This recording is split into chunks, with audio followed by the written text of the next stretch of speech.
I've saved over $30,000 in taxes this FY25 financial year on an average low six-figure income, and I'll share with you all the tips that I have as you're preparing your tax return in Australia. So in this video, I'll uncover the 10 best ways for you to legally pay less tax so you can potentially save tens of thousands of dollars. The first way is through work from home expenses. These are deductions for expenses you incur to work from home, such as stationery, energy, and office equipment.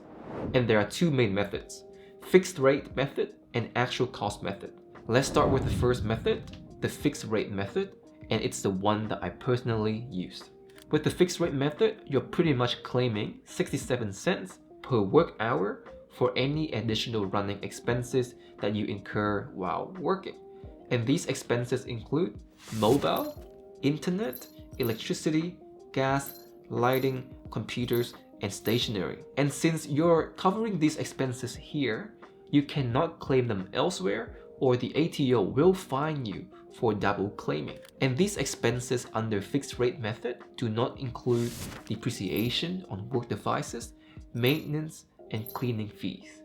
Therefore, you can claim these expenses elsewhere. Next, we have the actual cost method, which is the actual expenses you incur as a result of working from home. This one is a bit trickier because it involves you keeping all of your receipts and records to prove the percentages of each expense that you use for work purposes. Therefore, if you don't have a lot to claim, then it's better to go with the fixed rate method for ease of record keeping. However, if you do have a significant amount in work-related expenses, you might want to keep an Excel with you for all the hours allocated to certain expenses and keep all the receipts with you. Next up, we have the work-related travel deductions. But before that, if you guys are enjoying this video and would like more insights on personal finance, real estate, stocks, properties, and crypto, make sure you check out my newsletter in the description down below. Now, back to work-related travel deductions. These are primarily for those who are using their personal car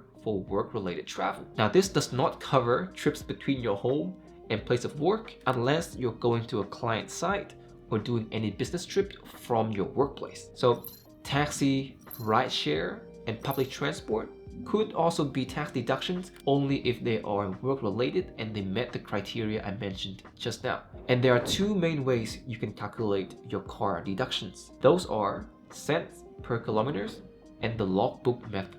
According to the cents per kilometer method, you can claim expenses of 88 cents per kilometer and up to the maximum of 5,000 kilometers per car. And this covers all expenses including car depreciation, registrations, insurance, maintenance, repairs, and fuels. So you can't claim these elsewhere. And as with everything else, make sure you keep records of all these calculations. Now, the second method is the logbook method, where you need to keep a logbook of at least 12 weeks. However, you do need to keep receipts of all expenses with this method, and while with the cents per kilometer, you don't really have to. Therefore, if you do drive less than 5,000 kilometers per financial year per car, then it's probably better to go with the cents per kilometer for ease of record keeping. However, if you do drive above 5,000 kilometers per car, you might want to use the logbook method. Third on our list, we have the work-related expenses. This is in addition to the expenses you claim from work from home expenses. If you can prove that these expenses are related to you earning an income, then you can claim them as tax deductions as long as you keep the receipts. This can range from eligible clothing, bags, courses, devices, to equipments. Now, for example, for this particular YouTube channel, I have purchased a camera, which I claimed back on taxes. Also, I've heard of people claiming back their work backpacks and also their bags as well. So you can definitely be very creative with this method. However, the expenses ATO allows you to claim back in taxes vary from one job to another, so make sure you check your job guidelines on the ATO website. The fourth one on our list is private insurance. This specifically talks to the Medicare levy surcharge of 1% to 1.5% of your taxable income if you do not have an appropriate level of private patient hospital cover, and if you earn more than $93,000 for singles and $186,000 for a family. This surcharge is in place to help fund some of the cost of Australia's public health system, known as Medicare. So for example, if you earn $100,000, you might be liable for up to $1,500 every year in Medicare levy surcharge. Therefore, it might be better if you get private insurance to avoid this. Personally, I got my private insurance at roughly the same cost of 1.25% of my income. However, for me, even though the cost of the insurance is the same as what I pay for my Medicare levy surcharge, but because I'm receiving so much more in insurance coverage, so it's like free insurance for me. But everyone's circumstances are different, so do weigh the cost between doing it and not doing it to see what's better for you. The fifth way to reduce your taxes is by salary sacrificing into your superannuation. This is one of the most effective and efficient way to directly reduce your taxable income. You do this by making a salary sacrifice arrangement with your employer to have some of your salary paid into your super fund instead of to you.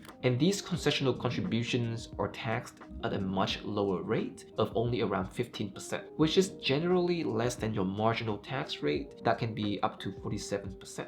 Most of Australians' tax rates are around 30%, so doing this should give you around a 15% tax savings. For example, if you earn $100,000 a year and you make a $20,000 contribution to your super, that would only be taxed at 15%, being $3,000 instead of $6,000 for the 30% marginal tax rate of yours. Therefore, you're saving $3,000 a year immediately just like that. However, you can't just contribute as much as you like because the ATO doesn't want you paying them so little in taxes. So there's a limit to how much you can really contribute to your super every single year. In the financial year of 24 to 25, the concessional contribution cap is $30,000. This includes the 11.5% that your employer is obligated to contribute for you. However, another good news, if you haven't maxed out this cap in the last 5 years, you can carry forward any unused concessional contribution from those previous 5 years onto this year. Let's move on to the sixth point, which is leveraging your capital gain taxes. If you own an investment for over 12 months before selling, you get a 50% capital gain tax discount. For example, you bought CBA shares for $80,000 in May 2024. If you sell them after May 2025 and make $20,000 gain, you only pay taxes on $10,000 of that gain. If you sell before the 12th month though, you lose the discount and you pay the full tax. Not only that, the ATO also allows you to use capital losses from previous years. For example, if you had around $10,000 crypto losses back in 2022, and this year you have around $25,000 in gains selling BHP shares, now you can apply the $10,000 losses and only pay tax on $15,000 in gains. Now I know that keeping track of all these can be a pain because I have endured this pain before. That's why now I use ShareSite to track all of my gains, all of my losses, and my trades throughout the year and to export a report for end of year reporting and tax return. Now I am not sponsored by them, but I just wanted to share because it saved me hundreds of hours. Now one other obvious but often neglected way is to offset your losses against your gains. If you've made money selling shares, cryptos, or property this year and you have lost some money investing elsewhere, you can sell those losing assets to reduce your tax bill. For example, you sold Tesla shares for a $30,000 profit, but you have Zip shares sitting at $15,000 losses and you know they won't go up anytime soon. So if you sell Zip on June 30th, you only pay tax on $15,000 of gains, not $30,000. The seventh method of maximizing your tax return, and the one I think is the most worth it, is hiring a tax accountant. This is because any amount that you pay on your tax affairs are automatically tax deductible, so it makes this even cheaper. A tax accountant will help you with all your record keeping, explain to you hundreds of lines of tax rules in simple and short terms, so you don't have to spend hours of your life doing it. And most importantly, they will somehow always find new ways to save you taxes. And this surprises me every single time. Because despite me always being diligent with researching ways to reduce my taxes, my accountant can always get out new ways and new areas of tax savings. The 8th tip on our list is claiming interest on your investment loan. You can claim interest if the loan is used for earning accessible income. This includes investment property loans and margin loans for shares. But you cannot claim interest on loans used for personal purposes, like your home mortgage or buying a car for personal use. The 9th method is investment property deductions. When you own an investment property in Australia, you can claim a lot more than just interest. Here are the key deductions you need to know. Property management fees, council rates, water charges, depreciation on your building, fixtures, repairs, and maintenance. The last method is donations, but only if you do it the smart way. In Australia, when you donate to a deductible gift recipient or DGR charity, you can claim a tax deduction for the whole amount you donate. Let's say supposedly you earn $120,000 a year and you donate $1,000 to a DGR registered charity. Your marginal tax rate is somewhere around 30%. This means your tax saving is around $1,000 times 30%, which is $300 off your tax bill. So your actual out-of-pocket cost is just $700, not $1,000, meaning the government is pretty much helping you do the giving. Well, there you have it. Do let me know what you think about this whole issue in the comment section down below.